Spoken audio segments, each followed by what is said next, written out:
മുണ്ടക്കൈ ചൂരൽമല ദുരന്തബാധിതരുടെ സമരത്തിന് തൊട്ടുമുമ്പ് സുരക്ഷിതമല്ലാത്ത മേഖലയിൽ ഉൾപ്പെട്ട ഗുണഭോക്താക്കളുടെ ലിസ്റ്റ് പുറത്തുവിട്ട് സർക്കാർ.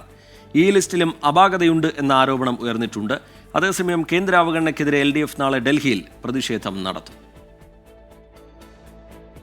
ജോൺ മത്തായി കമ്മീഷൻ നിർദ്ദേശിച്ച നോ ഗോ സോൺ മേഖലയിൽ ഉൾപ്പെട്ടവരുടെ ലിസ്റ്റാണ് പ്രസിദ്ധീകരിച്ചത്. 81 കുടുംബങ്ങൾ കരട് പട്ടികയിലുണ്ട്.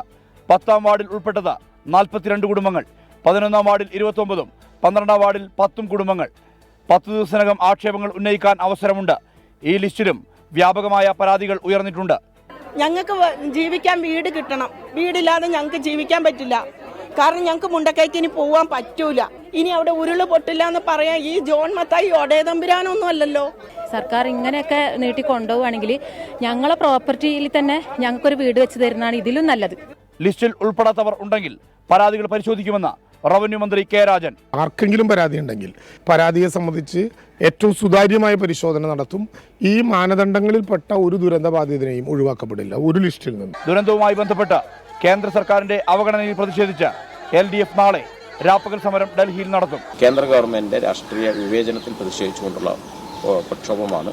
ദുരന്തബാധിതർ ഉൾപ്പെടെ 165 പേർ വയനാട്ടിൽ നിന്ന് LDFന്റെ നേതൃത്വത്തിൽ ഡൽഹിയിൽ വന്ന് സമരം ചെയ്യാൻ ഉദ്ദേശിക്കുന്നത്. നാളെ ഡൽഹിയിൽ LDF സമരം. ദുരന്തബാധിതരുടെ കളക്ടറേറ്റ് ഉപവാസവും നാളെ നടക്കും. 27-നും 28-നും UDFന്റെ സമരം. ചൂരൽമല മുണ്ടക്കൈ ഇനി സമരവഴിയിൽ.